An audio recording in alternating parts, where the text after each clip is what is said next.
Okay, we are going to continue with our current topic that we were discussing. This is transaction management. तो सबसे पहले हमने ये समझा कि एक ट्रांजैक्शन क्या होती है। Transaction is a series of operations जो हम लोग परफॉर्म करते हैं किसी भी टास्क को अचीव करने के लिए।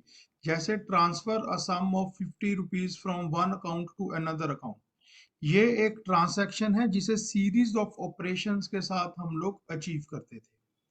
Then we studied what are the different properties of a transaction। हमने ट्रांजैक्शन की प्रॉपर्टीज को देखा। फिर हमने ट्रांजैक्शन की डिफरेंट स्टेट्स को देखा and how we move from one state to another state देखा। देन वी लर्नड अबाउट कि एक सीरियल स्केड्यूल क्या होता है और एक कंकरेंट स्केड्यूल क्या होता है। And after that we tried to understand कि अगर एक ट्रांसैक्शन के चलते समय या मल्टीपल ट्रांसैक्शंस के चलते समय कोई ट्रांसैक्शन फेल हो जाता है तो how we can recover from that. ठीक है, हमने रोल बैक को समझा। हमने रोल बैक में ये भी समझा कि क्या एक ट्रांसैक्शन दूसरी ट्रांसैक्शन को भी फोर्स कर सकती है रोल बैक करने के लिए, जिसे हम लोग कास्केडिंग रोल बैक बोलते हैं। And then we in the end we studied कि सीरियलाइजेबिलिटी क्या होती है। हम जानते हैं कि अगर आप एक ट्रांसैक्शन को ही एक टाइम पर रन करते हैं then it is called a serial schedule. और सीरियल स्केड्यूल जो होता है उसमें कभी भी कोई भी प्रॉब्लम नहीं आ सकती है because the transaction is not getting affected by another transaction. तो हमने एक टॉपिक पढ़ा सीरियलाइजेबिलिटी। सीरियलाइजेबिलिटी क्या था? सीरियलाइजेबिलिटी थी कि क्या आप एक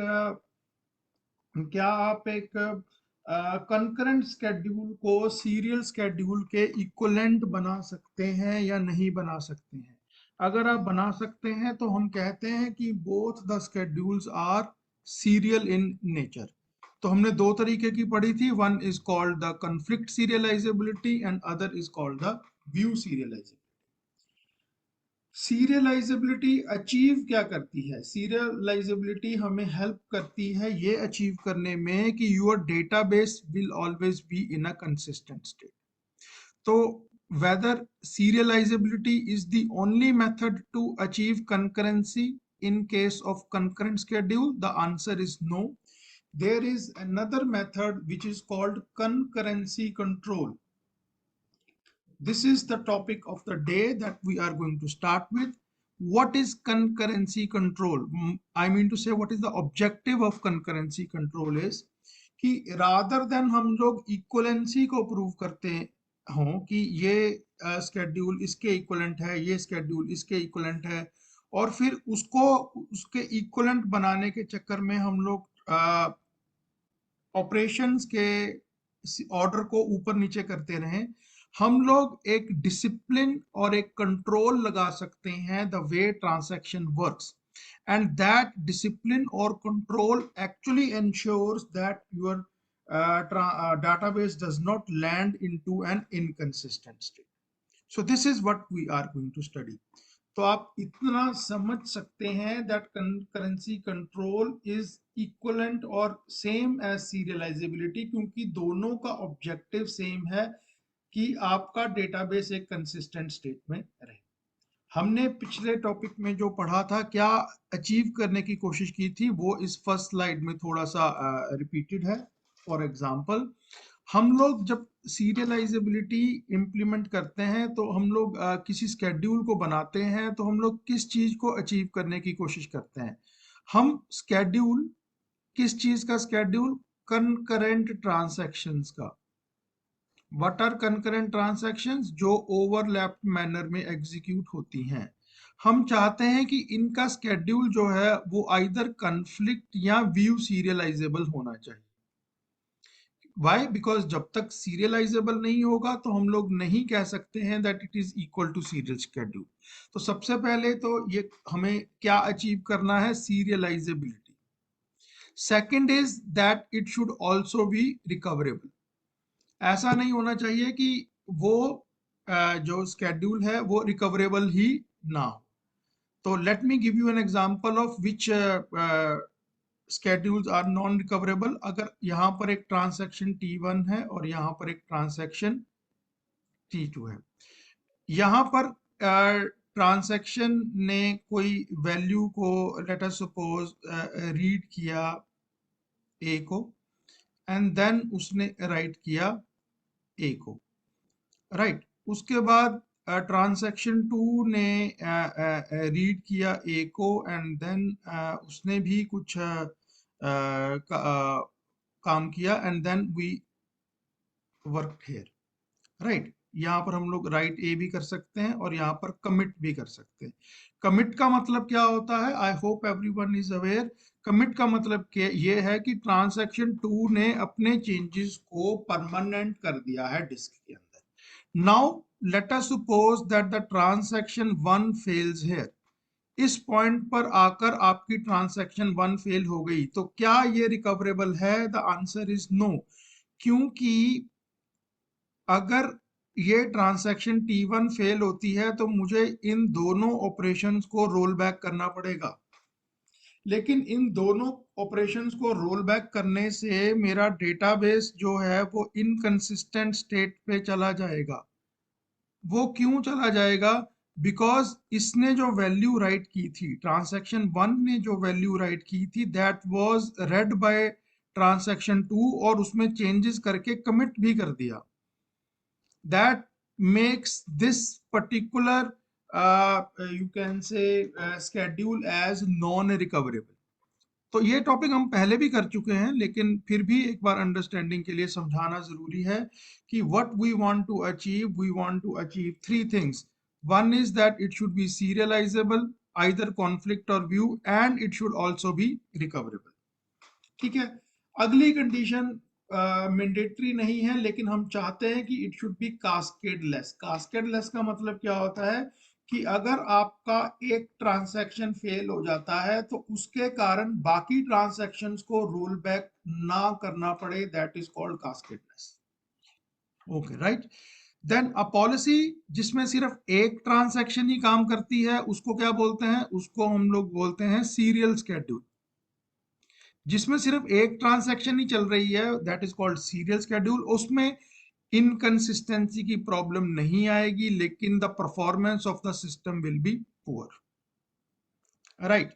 अब क्या मैं सीरियलाइजेबिलिटी को प्रेफर करूं या मैं कंकरेंसी कंट्रोल को प्रेफर करूं? तो there are many authors that will say that you should follow concurrency control over serializability. Reason क्या है कि उनका कहना है दैट टेस्टिंग अ स्केड्यूल, यानी एक स्केड्यूल को टेस्ट करना है। किसके लिए टेस्ट करना है? कि वेदर इट इज सीरियलाइजेबल और नॉट।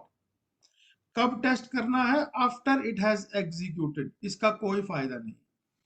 तो आपको सीरियलाइजेबिलिटी कब अचीव करनी पड़ेगी? सीरियलाइजेबिलिटी अचीव करनी पड़ेगी ट्रांसैक्शन को स्टार्ट करने से पहले, which is going to take time, right. Then is it better to have concurrency control? The answer is yes, but then concurrency control also comes with a cost, because उस time पर जाकर आपके system की performance थोड़ी सी slow हो जाती है। Now what is the goal? The goal is to develop a concurrency control protocols that will always ensure that our system implements serializability। यानी सीरियलाइजेबिलिटी को बिना इंप्लीमेंट किए हम लोग इस तरह से कंकरेंसी कंट्रोल इंप्लीमेंट करेंगे that we ensure that the serializability is still existing, right? So let's move further. So this is a comparison between concurrency control and serializability. Some of the points are quite similar and only with a major differences that are given in the last 2 points. Concurrency protocols allow concurrent schedules but ensure that the schedules are serializable and recoverable. Okay.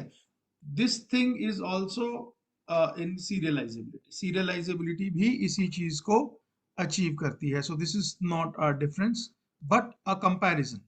Okay. Then concurrency control programs protocols do not examine the precedence graph. जैसा मैंने बताया, this is our main difference. Serializability में क्या होता है? Serialisability में serialisability में क्या होता है कि हम स्टार्टिंग में ही एक ऑर्डर बनाना शुरू कर देते हैं कि इसने पहले ए को राइट किया, फिर इसने रीड किया, फिर इसने राइट किया, फिर इसने रीड किया। तो इस तरह से एक ग्राफ बनना शुरू हो जाता है even before the transaction starts to execute. लेकिन कंकरेंसी कंट्रोल प्रोटोकॉल में ऐसा कोई भी ग्राफ जो है या एक ऑर्डरिंग जो है उसको एग्जामिन नहीं किया जाता है।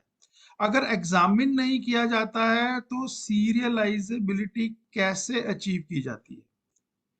वो कैसे अचीव की जाती है? जैसे मैंने आपको पिछली स्लाइड में बोला था, we impose protocol. What is protocol? Protocol is the set of rules that will be followed while implementing the transaction. Rather than checking the precedence graph, हम लोग एक रूल्स इम्पोज कर देते हैं ट्रांजैक्शंस के ऊपर। वो उन रूल्स को ही फॉलो करके एग्जीक्यूट करेगी, and by those rules we are able to ensure that these are serializable. Then we do not have a one protocol, we have a number of protocols. तो यहाँ पर वो ये कह रहा है कि different concurrency protocols, that means we have multiple concurrency control protocols, provide trade-off between the amount of concurrency and the amount of overhead. यानी मैंने आपको बताया है कि कंकरेंसी कंट्रोल में भी परफॉर्मेंस इश्यूज आएंगे in the very last slide, कि आप कितनी कंकरेंसी अलाउ कर रहे हैं और कितना एक्स्ट्रा जिसे हम लोग बोलते हैं ओवरहेड, कंप्यूटेशन ओवरहेड आप करते हैं। The last is tests for serializability help us understand why a concurrency protocol is correct. Naturally, जब हम concurrency control को अचीव करेंगे तो हमें टेस्ट फॉर सीरियलाइजेबिलिटी करेंगे, तब हमें समझ में आता है कि why the controls protocols are better to use, या वो करेक्ट हैं। अगर हम सीरियलाइजेबिलिटी टेस्ट नहीं कर पाएंगे then it will be difficult to check whether the concurrency control are correct और not. So now let us start with our main topic. जो भी हमने अभी तक डिस्कस किया है that is only an overview of what we are going to do. Now we are going to actually discuss what is this concurrency control protocols, और उसके अंदर आपका जो सबसे पहला कंट्रोल आता है उसको हम लोग बोलते हैं lock based controls protocols. Please understand that this is the first category of concurrency control protocols and the name is called lock-based protocols. Now let us try and understand what is the meaning of a lock-based protocol. A lock is a mechanism to control concurrent access to a data item. बहुत ध्यान से सुनना है, कि देखना है, सुनना है कि what the author is trying to say in the very first line, because everything is dependent on your understanding of this line. इस लाइन की समझ पर ही सब कुछ डिपेंड करता है। A lock is a mechanism to control concurrent access. What is the meaning of concurrent access? Concurrent access का मतलब ये है कि if more than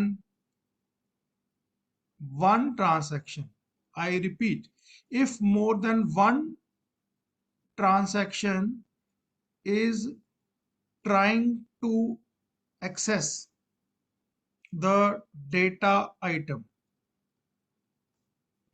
at same time, I repeat, what is concurrent access? अगर एक से ज्यादा ट्रांजैक्शन एक समय पर या ओवरलैप मैनर में डेटा आइटम को एक्सेस करने की कोशिश करती है तो हम लोग उसको कंकरेंट एक्सेस बोलते हैं। अब मैं आपको इसका एग्जांपल देता हूं। This is T1 transaction, this is T2 transaction. ये ट्रांजैक्शन यहाँ से स्टार्ट हुई, यहाँ पर खत्म हुई, और ये ट्रांजैक्शन यहाँ से स्टार्ट होती है और यहाँ पर खत्म होती है। यानी for this much of period these two transactions are executing concurrently. अब what is the meaning of concurrent access to a data item? ये रीड करने की कोशिश कर रहा है ए को, और ये भी रीड करने की कोशिश कर रहा है ए को, यानी these two transactions are active at the same time and they both are trying to access the data item A. Now this is called the concurrent access of a data item. तो lock क्या करेगा? Lock एक rule बनाएगा या एक mechanism बनाएगा जिससे अगर ये दोनों ट्रांजैक्शंस कंकरेंटली ए को एक्सेस करना चाहती हैं तो किस तरह से एक्सेस कर सकती हैं, किस रूल के अकॉर्डिंग एक्सेस कर सकती हैं। मैं इस एग्जांपल को थोड़ा सा चेंज कर देना चाहता हूं and I expect that the students इस चीज के ऊपर ध्यान दे रहे हैं। अगर मैं यहाँ पर रीड ए की जगह रीड बी कर देता हूं और यहाँ पर रीड ए ही है, क्या ये भी concurrent access to data item है? The answer is no. दोनों ट्रांजैक्शंस कंकरेंटली एग्जीक्यूट हो रही हैं for this much of period, लेकिन transaction 2 is reading the value of A, whereas transaction 1 is reading the value of B. That means both the transactions are reading different data items. If they are reading different data items, then it is not a concurrent access.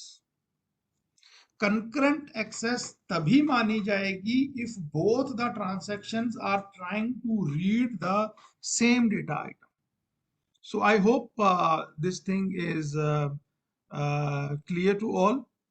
So let's move further into this slide. What are the other points that are stated? पहला point मैंने आपको explain कर दिया है। दूसरा point ये है कि data items can be locked in two modes. अगर दोनों ए को एक्सेस करने की कोशिश कर रहे हैं कंकरेंटली, यानी T1 और T2 दोनों ए को एक्सेस करने की कोशिश कर रहे हैं एट द सेम टाइम, तो मैं इनके ऊपर लॉक लगा सकता हूं जिससे डिटरमाइन होगा कि कौन किसको कब एक्सेस कर सकता है। अब ये जो लॉक्स हैं वो दो तरीके से हो सकते हैं, एक एक्सक्लूसिव लॉक और एक शेयर्ड लॉक। एक्सक्लूसिव लॉक क्या होता है? Data item can be both read as well as written. Exclusive lock is requested by the following instruction. यानी कोई भी ट्रांजैक्शन एक्सक्लूसिव लॉक की डिमांड तब करती है जब वो डेटा आइटम को रीड और राइट दोनों करने वाली है। ठीक है, तो that means some kind of modification और alteration in the data item is going to happen. This is indicated by the exclusive lock. Whereas a shared lock कब होता है? अ शेयर्ड लॉक हम लोग तब डिमांड करते हैं when we are only supposed to read some item. अगर हमें किसी आइटम को रीड करना है then only we ask for a shared lock. अगर मुझे उसको मॉडिफाई नहीं करना है तो मुझे उसके अंदर चेंजेस करने की जरूरत नहीं। ठीक है, अब लॉक रिक्वेस्ट किसको की जाती है? Transactions make the lock request to the concurrency control manager. So there within a database there is you can say a component called the concurrency control manager, and it is responsible for granting and releasing of the locks. यानी lock को किसी भी data item के ऊपर वही grant करेगा और वही रिमूव करेगा। Now let me give you an example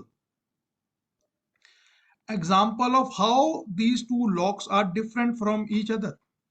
Let us suppose this is transaction 1 and this is transaction 2, and transaction 1 requests for a shared lock on which data item A. इसका मतलब क्या है कि transaction 1 system को यानी concurrency control manager को ये बता रही है कि मैं ए को रीड करने वाला हूं, इसीलिए मैंने इसके ऊपर शेयर्ड लॉक लगा दिया है। ओके, अब ट्रांजैक्शन 2 भी ए के ऊपर काम करना चाहती है और वो कहती है कि ठीक है, मेरे को भी सिर्फ रीडिंग करनी है तो मुझे भी ए के ऊपर शेयर्ड लॉक दे दो। तो क्या मैं ए के ऊपर शेयर्ड लॉक दे सकता हूं या नहीं दे सकता हूं? All students are requested to type their answers in the chat window. So the chat window is open for all the students to answer whether transaction 2 can be granted a shared lock on A or not.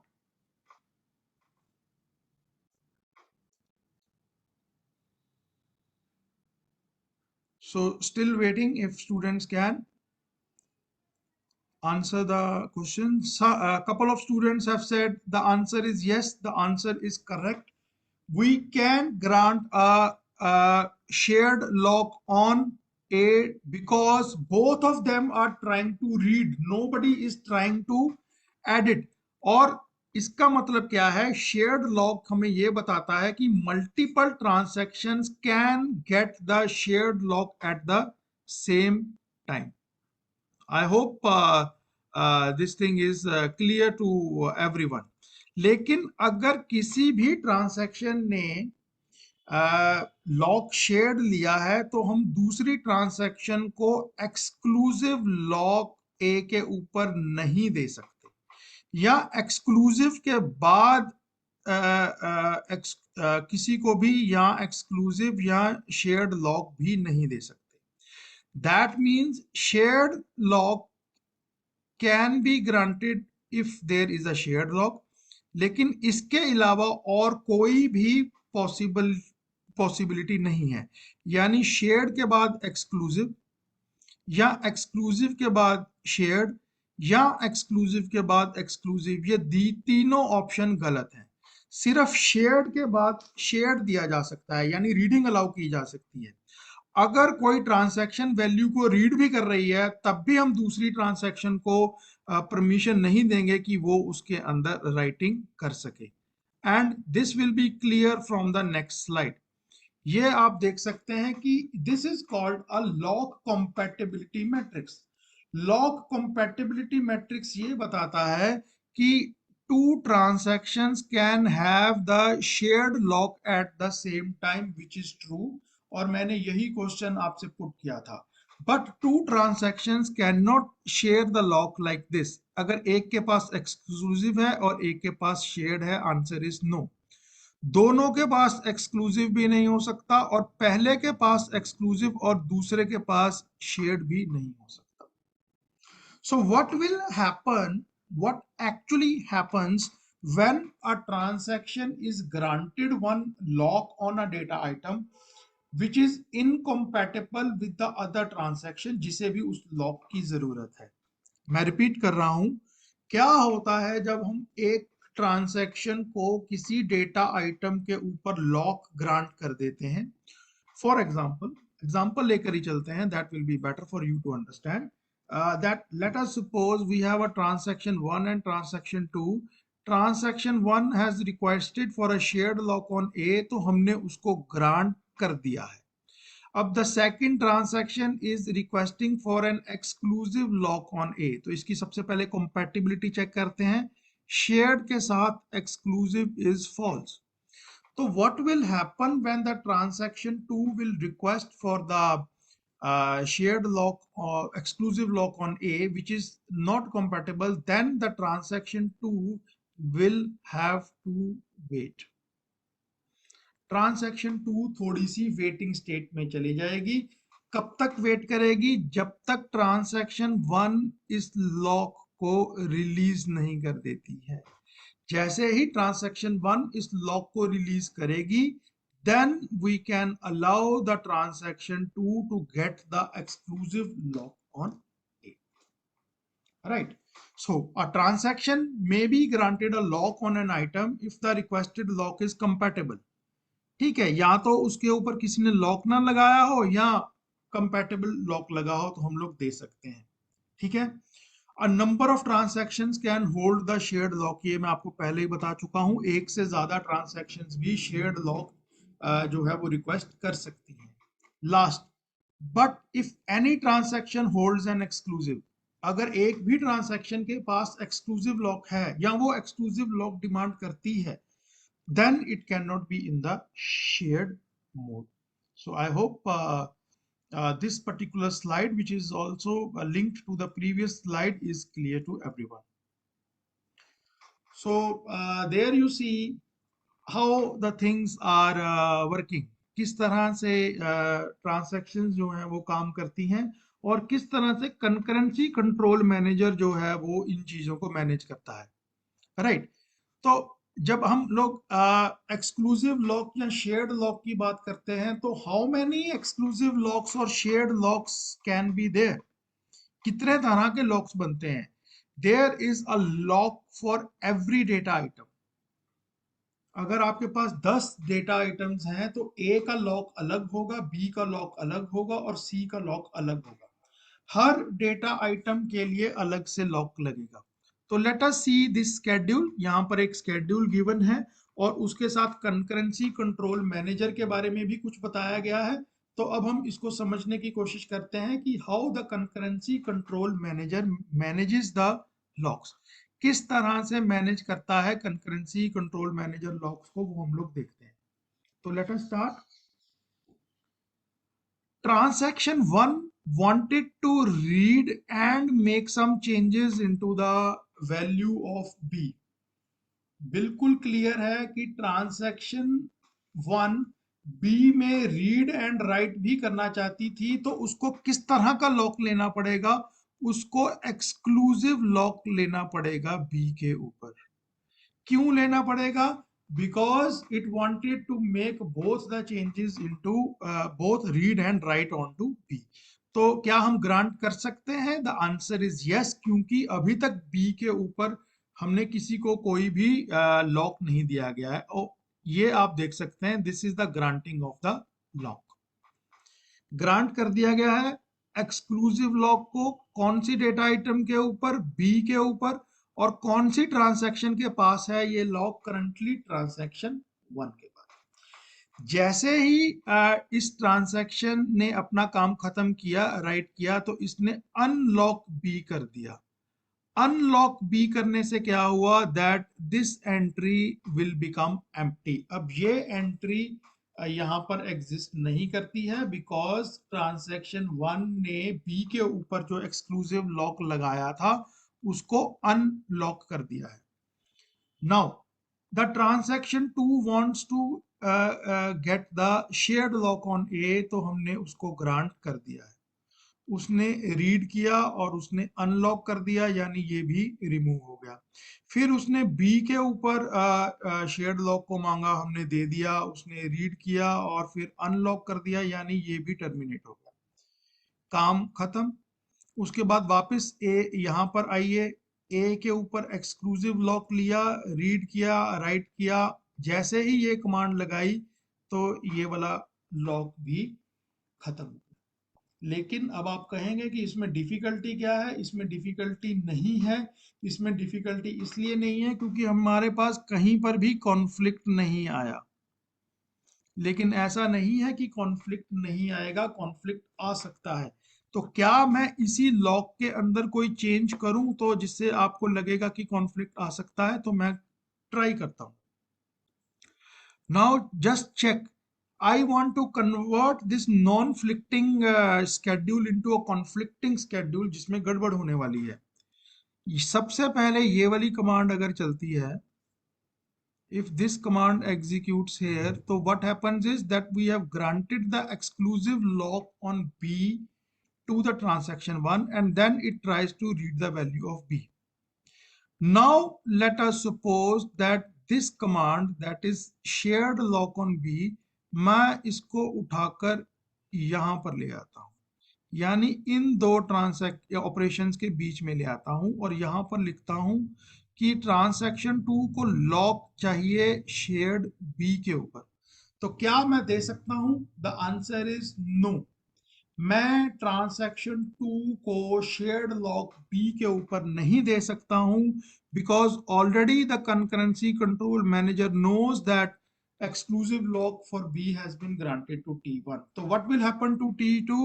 The T2 will have to wait. इसकी transaction यहाँ पर exclusive lock इसको नहीं मिल पाएगा and we will continue with the transaction 1। जैसे ही ये ट्रांसैक्शन अनलॉक हो जाएगी then we can come back to transaction. तो जैसा मैंने बताया है कि ये जो एग्जाम्पल इन्होंने दिया है इसमें कहीं पर भी कॉन्फ्लिक्ट अराइज नहीं हो रहा है, but that does not mean that practically भी ऐसा होता है। प्रैक्टिकली प्रॉब्लम्स आती हैं जब एक ट्रांजैक्शन को डेटा आइटम के ऊपर लॉक दिया होता है और दूसरी मांगती है तो हम उसको ग्रांट नहीं कर पाते। This schedule is not serializable. Why? A locking protocol is a set of rules followed by all transactions while requesting and releasing locks. Locking protocols enforce serializability by restricting the set of possible schedules. ठीक है, तो हम लोग करते क्या है, हम लोग इस तरह के रूल्स या इस तरह की रिस्ट्रिक्शंस लगा देते हैं that enforces the you can say system to follow serializability, right? अब यहाँ पर एक दिया हुआ है, कंसिडर द पार्शियल स्केड्यूल। यहाँ पर दिया हुआ है neither T3 nor T4 can make any progress. अब ये कह रहे हैं कि यहाँ पर एक डेडलॉक टाइप का सिचुएशन आने वाला है। ठीक है, डेडलॉक सिचुएशन क्यों आएगा वो आप लोगों को पता ही है कि what is deadlock, because you have already done operating system. लेकिन मैं इतना रिस्क नहीं लूंगा कि मैं आपसे पूछूंगा कि आप एक्सप्लेन कीजिए, because it will definitely put me into deadlock, मेरा लेक्चर डेडलॉक में आ जाएगा। तो लेकिन मैं आपको रिपीट कर देता हूं कि डेडलॉक क्या होता है और फिर आपको समझ में आ जाएगा कि ये वाला जो स्केड्यूल है ये फंस गया है डेडलॉक के अंदर। डेडलॉक ये होता है कि अगर आपके स्केड्यूल के अंदर लेट अस सपोज 4 ट्रांजैक्शंस हैं और मैंने बहुत ही गलत तरीके से लॉक लगाए हैं और लॉक ऐसे लगा दिए कि कोई भी ट्रांजैक्शन आगे बढ़ ही नहीं पा रही है।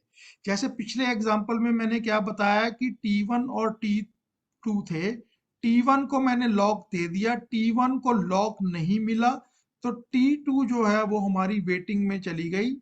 लेकिन ये डेडलॉक नहीं है क्योंकि T1 continued to perform, T1 continue रही है अपनी एग्जीक्यूशन। लेकिन क्या ऐसा हो सकता है कि T1 and T2 they both go into the waiting state, दोनों की दोनों वेटिंग स्टेट में चली गई हैं। अब ना तो T1 की वेटिंग खत्म होने के कोई चांसेस हैं, ना T2 के वेटिंग खत्म होने के चांसेस हैं, and that is where the deadlock arises.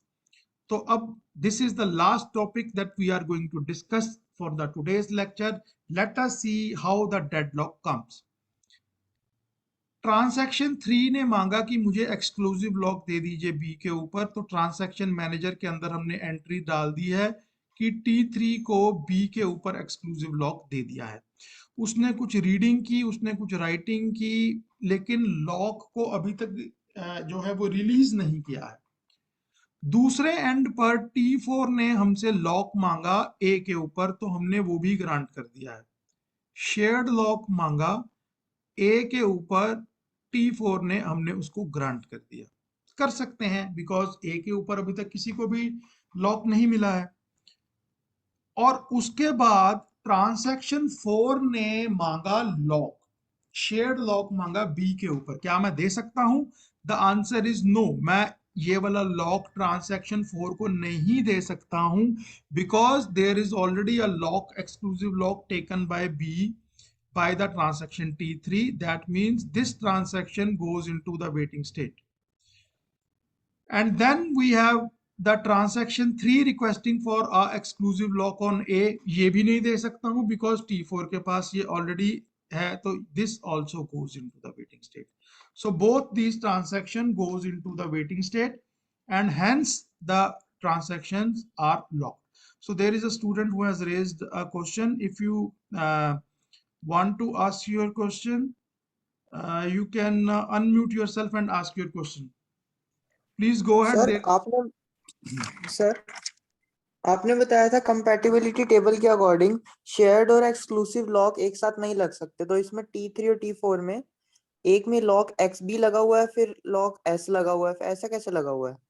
लगा नहीं है बेटा, लगा नहीं है। लगा तो तब लगेगा जब कंकरेंसी कंट्रोल मैनेजर अलाउ करेगा, लिखा हुआ है। लगने और लिखने में डिफरेंस है। तो मेरा ऑथर का कहने का मतलब क्या है कि इसने लिखा हुआ है कि इसको एक्सक्लूसिव लॉक चाहिए और इसको शेयर्ड लॉक चाहिए। इसको एक्सक्लूसिव लॉक मिल गया, लेकिन इसको एक्सक्लूसिव लॉक नहीं मिलेगा क्योंकि ये कंपैटिबल नहीं है। हम लोग ट्रांजैक्शन किस तरह से लिखी हुई है उसके लिखे को रोक नहीं सकते हैं, लेकिन ग्रांट नहीं करेंगे, ये बात है, right? Yes, sir. Okay, so this is the end of the lecture, but in case you still have some issues, you can ask me any questions before the start of the next lecture. Thank you.